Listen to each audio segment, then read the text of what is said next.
اللہم صلی علی سیدنا و مولانا محمد اللہم صلی علی۔ ایک ایسے دور میں جہاں انسانوں کا ذہن خراب ہو چکا، میں کبھی کبھی سوچتی ہوں کہ کل کا جو شرک تھا وہ تو بڑا سادہ سا تھا۔ لوگ بتوں کی پوجا کرتے تھے، لوگ اسی طرح سے مختلف جو مظاہر قدرت ہیں ان کے آگے سجدہ ریز ہو جاتے تھے، کوئی سورج کے آگے، کوئی چاند کے آگے، کوئی تاروں کے آگے۔ لیکن آج کا شرک کتنا عجیب ہے، اس کا تذکرہ قرآن مجید میں ملتا ہے۔ جیسے قرآن حکیم میں آتا ہے، افرائیت من اتخذ الہہ ہواہ، کیا آپ نے ایسے شخص کو دیکھا ہے جس نے اپنی خواہشات کو اپنا معبود بنا لیا؟ دیکھیے اتنی سادہ سی بات ہے، اگر ایک انسان اپنی ذات پر اپنے رب کا حق تسلیم نہیں کرتا تو جانتے ہیں چینج کیا آتی ہے؟ انسان اپنے آپ کو اپنی زندگی کا مالک، اپنے جسم کا مالک اور اپنے فیصلوں کا مالک سمجھتا ہے۔ یہ میری زندگی ہے، اپنی زندگی کے بارے میں فیصلہ کروں گی۔ آپ نے یہ فکرے اچھلتے ہوئے سنے ہوں گے، اور وہ جو پاپولر فکرہ ہے، آپ کیا سمجھتے ہیں یہ توحید ہے؟ اس کا کسی دین سے تعلق ہے؟ میرا جسم میری مرضی۔ جو کہتا ہے نا میری مرضی، وہ اپنے آپ کو خدا بناتا ہے۔ اللہ تعالیٰ کے مقابلے میں اپنے آپ کو سب کچھ سمجھتا ہے۔ وہ کسی کے سامنے اپنے آپ کو جواب دہ نہیں سمجھتا۔ وہ یہ سمجھتا ہے کہ مجھ سے کوئی حساب کتاب نہیں لے سکتا، مجھے کوئی پابند نہیں کر سکتا، میں آزاد ہوں، میرے فیصلے میری مرضی کے مطابق، جو مجھے سوٹ کرتا ہے، جو مجھے اچھا لگتا ہے۔ جانتے ہیں اسلام کسے کہتے ہیں؟ اپنی مرضی کو اللہ تعالیٰ کی مرضی کے آگے بچھا دینا، جھکا دینا۔ جیسے نبی صلی اللہ علیہ وسلم نے فرمایا، ذاق طعم الایمان، اس نے ایمان کا مزہ چکھ لیا، اس کو ٹیسٹ مل گیا ایمان کا، وہ ایک راستے پہ چل پڑا ہے۔ من رضی باللہ ربا، جو اللہ تعالیٰ کے رب ہونے پہ راضی ہو گیا، وبالاسلام دینا، اور اسلام کے دین ہونے پہ راضی ہو گیا، وبمحمد نبی الرسول، اور محمد صلی اللہ علیہ وسلم کے نبی اور رسول ہونے پہ راضی ہو گیا۔ تو اب آپ دیکھیے کہ آپ کیسے راضی ہو سکتے ہیں اللہ تعالیٰ پر؟ گھر میں کسی پیارے کی ڈیتھ ہوئی ہے، ڈیڈ باڈی پڑی ہے، اور گھر والے یوں تو صبر بھی کر رہے ہیں، لیکن کہتے ہیں ابھی جانے کا وقت نہیں تھا۔ ابھی مجھے 2 دن پہلے کسی کے یہاں جانے کا اتفاق ہوا، کسی ڈیتھ پہ۔ گھر والوں کا صبر بے مثال تھا، نو ڈاؤٹ، لیکن ایک فقرہ زبان سے نکلا تو یہ کہ ابھی اس کے جانے کا وقت نہیں تھا۔ تو میں نے انہیں کہا، اس کا فیصلہ آپ کے اور اس کے رب نے کرنا ہے، اور اس نے زمین و آسمان کے پیدا ہونے سے 50,000 سال پہلے کر رکھا تھا۔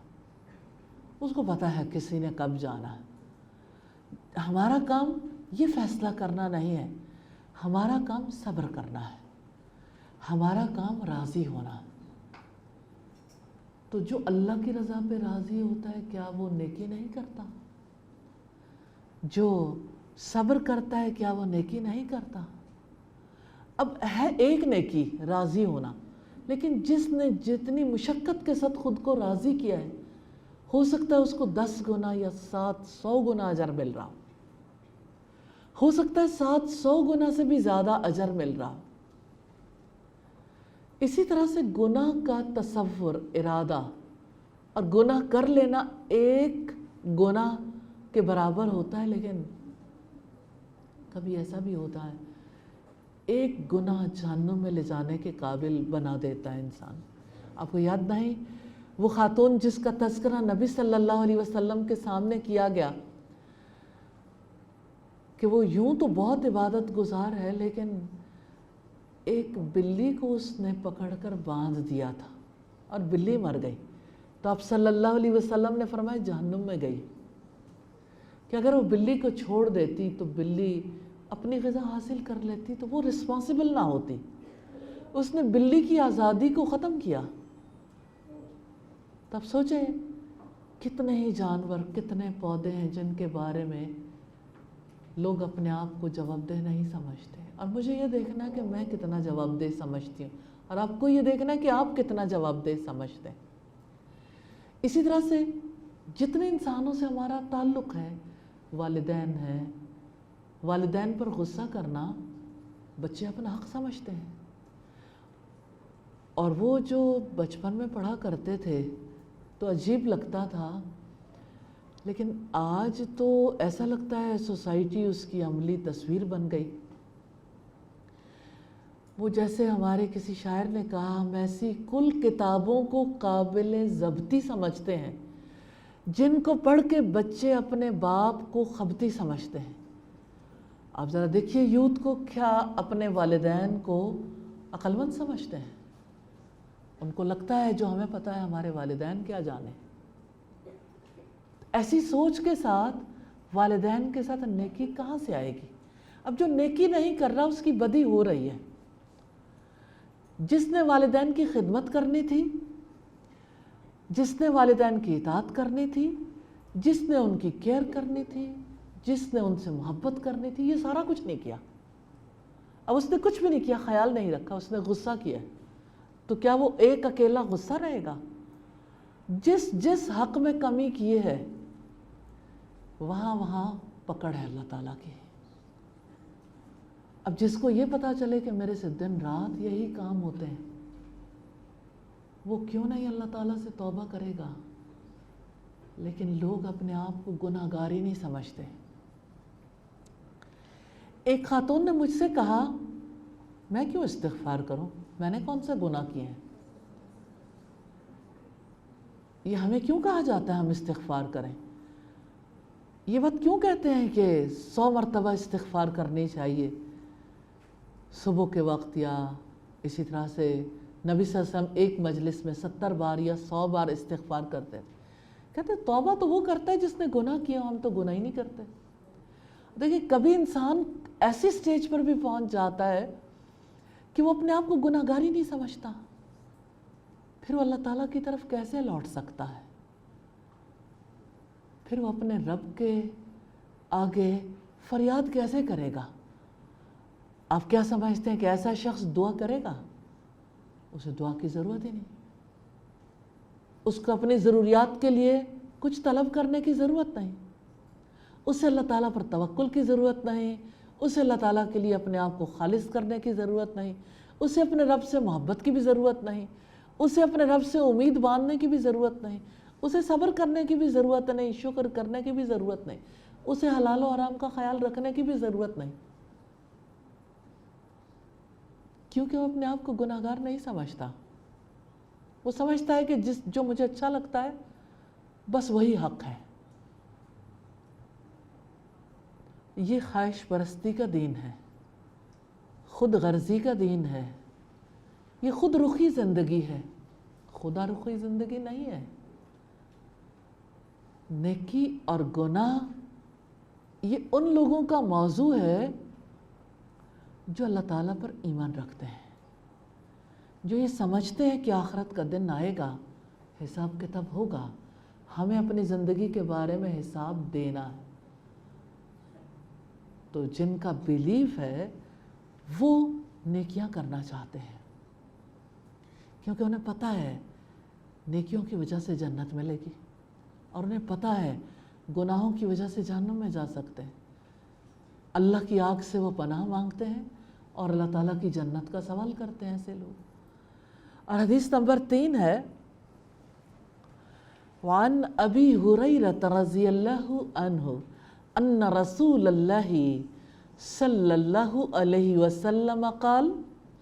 سیدنا ابو ہریرہ رضی اللہ تعالی عنہ سے روایت ہے کہ نبی صلی اللہ علیہ وسلم نے فرمایا اللہ تعالیٰ فرشتوں سے فرماتا ہے میرا بندہ جب کسی برے عمل کا ارادہ کرے تو اسے نہ لکھو حتیٰ کہ وہ اسے کر گزرے، اور اگر اسے کر لے تو اسے اتنا ہی لکھو جتنا کہ اس نے کیا ہے، اور اگر وہ میری وجہ سے اسے چھوڑ دے تو اسے اس کی ایک نیکی لکھ لو، اور اگر وہ کسی نیک عمل کا ارادہ کر لے اور اسے نہ کر سکے تو اسے اس کی ایک نیکی لکھ لو، اور اگر اسے کر لے تو اسے 10 سے لے کر 700 گنا تک لکھ لو. پچھلی حدیث کی طرح یہ بھی حدیث ہے نیکی اور گناہ کے بارے میں. برے عمل کا ارادہ آپ کی توجہ مبذول کروانا چاہتی ہوں آپ کے ان ہاتھوں کی طرف جن ہاتھوں میں قلم ہے، جس قلم سے آپ رسول اللہ کی احادیث لکھتے ہیں، قرآن لکھتے ہیں. ان ہاتھوں میں صرف قلم نہیں آتا، موبائل بھی آتا ہے. جو ہی آپ موبائل کھولتے ہیں تو ارادے ڈگمگانے لگتے ہیں. آپ کھولتے تو اس لیے ہیں کوئی میسج، کوئی کال. پھر جب آپ کھولتے ہیں میسج دیکھتے دیکھتے، کال دیکھتے ہوئے، آپ کوئی میسج ایسا ہے جس میں کسی نے لنک بھیجا ہے یوٹیوب کا، فیس بک کا، آپ اس لنک کو اوپن کرتے ہیں تو اس کے ساتھ ایک دنیا اوپن ہو جاتی.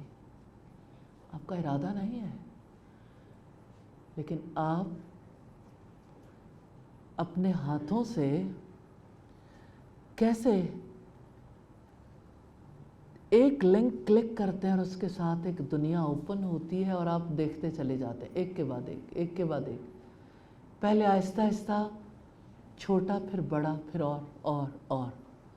آپ کے ساتھ کبھی ایسا ہوا ہے؟ آپ لوگوں میں سے کتنے لوگ ہیں جنہوں نے کبھی یوٹیوب چینل نہیں دیکھا؟ سب دیکھتے ہیں. اچھا، اب آپ دیکھیے کہ یوٹیوب پہ بڑے اچھے سلسلے بھی ہوتے ہیں. ایسا نہیں ہے کہ سب کچھ برا ہوتا ہے، بھلائی کی بھی بہت باتیں ہوتی ہیں. لیکن ایوری ٹائم سچ بتائیے گا کہ آپ کی نظر صرف نیکی کی کوئی چیز دیکھتی ہے یا کچھ اور بھی ساتھ لے کے آ جاتی ہے؟ ہم ایسے دور میں جیتے ہیں جہاں برائی کا ارادہ کیے بغیر برائیاں ہو رہی ہیں اور بہت زیادہ ہو رہی ہیں، اور اس کا احساس بھی نہیں ہوتا، پتہ بھی نہیں چلتا. کیسے آنکھ ایسی چیز لے آئی ہے جس کی وجہ سے آنکھ میں تو کوئی خرابی نہیں آئی بظاہر، کیونکہ آپ کی آنکھ سرخ نہیں ہوئی، آپ کی آنکھ میں کوئی بیماری پیدا نہیں ہوئی، آپ کی آنکھ اسی طرح دیکھتی رہتی ہے. لیکن آنکھ جو کچھ دیکھتی ہے اس کے آپ کے دل پر، آپ کی روح پر، آپ کے ذہن پہ اثرات مرتب ہوتے ہیں.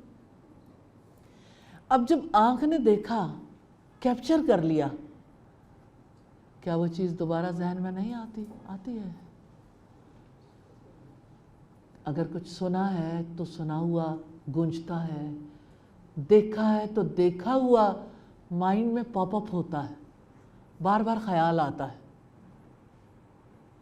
تو آپ کا ذہن، آپ کا وقت اس طرف لگ گیا نا. اچھا، اگر آپ دیکھیں کہ آپ کا ذہن، آپ کا برین جو ہے نا جن چیزوں کو سیو کر رہا ہے، ہیں تو سارے برے کام. میں ان گناہوں کی بات کر رہی ہوں جو آپ نے کرنے نہیں چاہے، لیکن وہ آپ کی برین کی لائبریری میں کنٹینیوسلی بڑھ رہے ہیں، اضافہ ہوتا چلا جا رہا ہے، اور اتنی سپیس لے لی ہے انہوں نے اتنی زیادہ سپیس لے لی ہے کہ اب یعنی ان کی سپیس شاید بڑھ گئی ہے نیکی کی باتوں سے، نیکی کی چیزوں سے،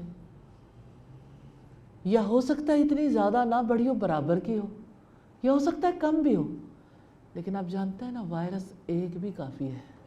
ایک وائرس بھی پورا سسٹم خراب کر سکتا ہے. اور اللہ تعالیٰ فزیکل ورلڈ میں تجربہ کروا رہے ہیں. کیسے؟ کرونا جو ہے وہ پھیپھڑوں کو کھا جاتا ہے. لوگوں کے پھیپھڑوں کا جب سکین ہوتا ہے کرونا پیشنٹس کے تو پتہ چلتا ہے 80%، 90% سانس لینے کے قابل نہیں، آرٹیفیشلی زندہ رکھا ہوا ہے. تو آپ اپنے برین کے بارے میں کیا کہتے ہیں؟ اسلام کے ماں سوا دوسرے ریلیجنز کے لوگ اسے قبول ہی نہیں کرتے کہ آپ جو بدی دیکھتے ہیں وہ آپ کے برین کو خراب کرتی ہے.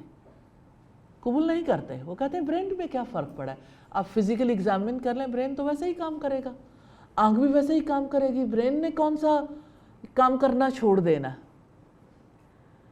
لیکن یاد رکھیے گا کہ ہم محض مٹی سے بنے ہوئے انسان نہیں ہیں. اللہ تعالیٰ نے ہمیں عقل بھی دی ہے اور ہمارے اندر روح بھی پھونکی ہے. تو ہم عقل، روح اور جسم کا بلینڈ ہے. تو ہماری صرف فزیکل باڈی خراب ہو یا نہ ہو یہ میٹر نہیں کرتا. ہماری روح پر جو اثرات پڑ رہے ہیں اس کی وجہ سے ہماری زندگی خراب ہوتی ہے. یہ گناہوں کے اثرات ہیں جو زندگی میں ظاہر ہوتے ہیں.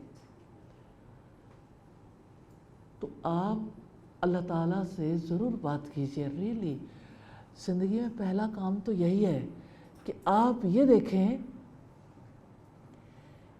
کہ حیات میں کب کب کیا کیا کیا. ایک دن کا دیکھنا، صرف ایک دن کی چیزیں جو آپ یوٹیوب سے دیکھتے ہیں یا آپ کہیں جا کے دیکھتے ہیں، اگر ان کا حساب کتاب لگا کے لکھنا چاہیں نا، ریلی نہیں کر سکتے کہ آپ کی آنکھ نے آج کیا کیا غلط دیکھا ارادے کے بغیر، بلا ارادہ.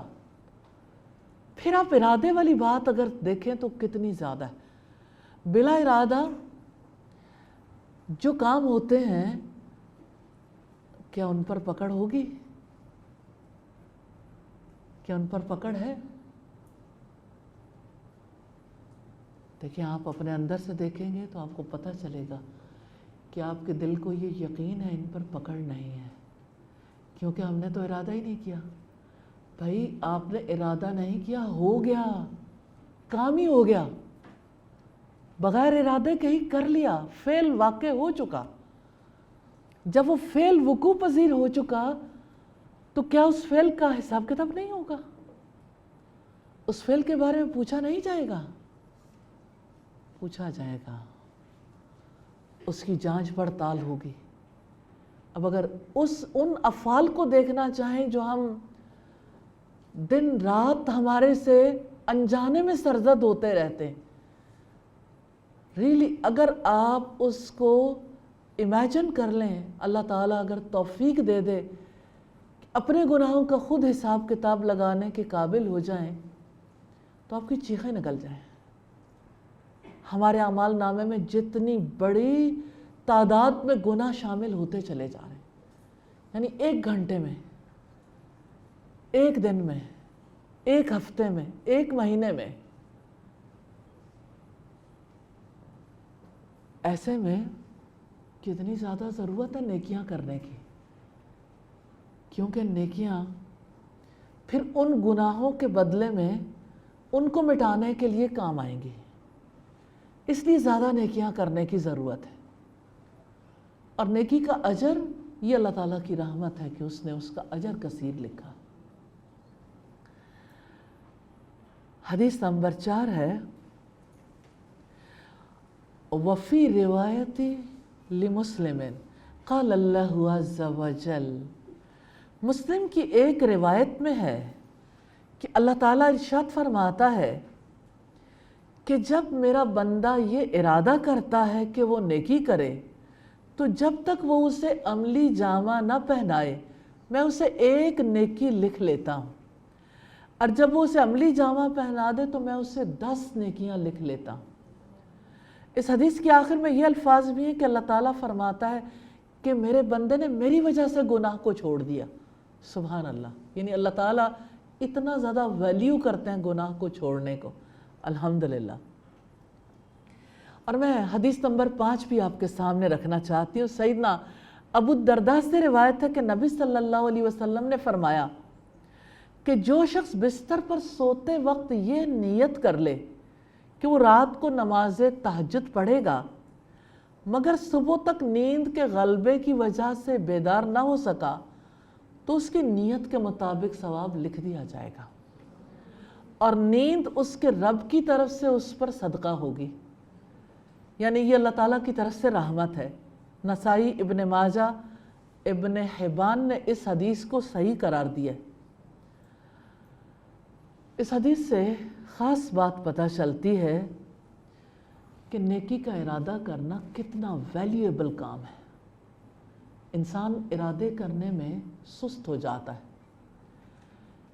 کبھی نیکی کا ارادہ کرنے سے نہیں رکنا، جتنی بار ارادہ کریں گے اتنا ثواب، لیکن ارادے میں اخلاص چاہیے، نیک نیتی، ارادے میں کمی نہیں ہونی چاہیے۔ اللہ تعالی ہم سب کو توفیق عطا فرمائے، آمین ثم آمین۔ سبحانک اللہم وبحمدک، نشہد ان لا الہ الا انت، نستغفرک ونتوب الیک۔ السلام علیکم ورحمۃ اللہ وبرکاتہ۔ اللہم صلی علی سیدنا و مولانا محمد۔ اللہ